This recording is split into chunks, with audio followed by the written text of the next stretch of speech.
Are you going with the grain of the universe? There's a story behind that.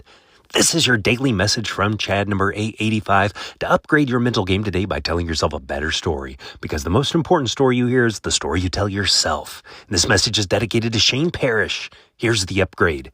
There is a grain to the universe. You can go with it or against it. And if you go against it, don't be surprised by the splinters. Here's the story. In Storm in a Teacup, The Physics of Everyday Life, Helen Zersky tells the story of Fram, F-R-A-M, a boat designed, quote, to work with nature instead of against it, end quote. In the late 1800s, there was immense curiosity about the North Pole, but the ships that were sent to try to get there would get stuck in the ice of the Arctic, freezing in place.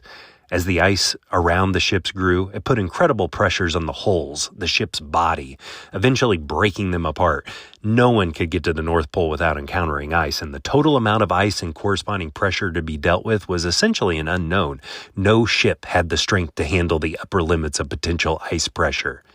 A Norwegian scientist named, and I looked up how to pronounce his name, and I'm probably still not pronouncing it correctly, Fridtkof Nansen, came up with the idea for the Fram, a truly unique ship. Quote, she had a smooth, curvy hull, almost no keel, that's basically the spine, and engines and rudder that could be lifted right out of the water. When the ice came, the Fram became a floating bowl.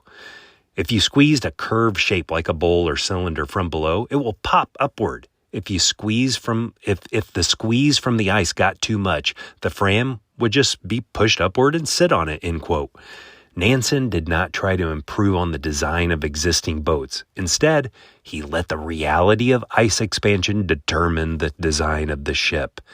The Fram floated across the Arctic Ocean for the next 3 years, not quite reaching the pole, but collecting reams of valuable scientific data.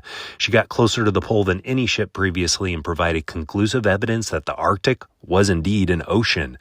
All of this success was due to try to answer one question. How can I work with the world, not against it? As Zersky concludes, instead of fighting the inexorable expansion of ice, the Fram had used it to ride across the top of the world. Taking action that works with reality is much more effective, less stressful, and ultimately more rewarding. We don't waste our time fighting to accomplish the impossible. The list is endless of the realities people try to fight, whether it's traffic, diet, sleep, or relationships. We have a basic understanding of how things work, the physics and fundamentals of life. You can always find, quote, work with, end quote, alternatives. For example, with sleep and productivity and fighting circadian rhythms, you need to follow nature's lead. You can try to produce more by pulling all-nighters fueled by caffeine and Red Bull, but you'll likely end up crashing and wasting your weekend. You're overriding the 24-hour circadian clock hardwired into your biology. Why not align with your body's natural rhythms? Studies have shown that a person sleep-deprived functions similarly to a drunk person. The better story to tell yourself is, I have learned how things really are, embraced reality, and live within its design. The Fram principle scales. Identify the inflexible force, whether it's with ice, traffic, biology, then design your hull, so to speak, to ride it rather than resist. The question isn't, how do I win against reality? But how do I become buoyant within it?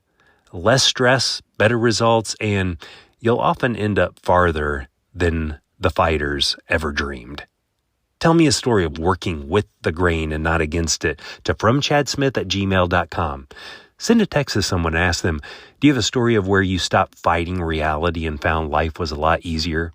If you haven't followed or subscribed yet, please do. You can download my book, The Most Powerful Story in the World, by going to fromchad.gumroad.com. The transcript of this message and hundreds of others are always available at www.fromchad.com.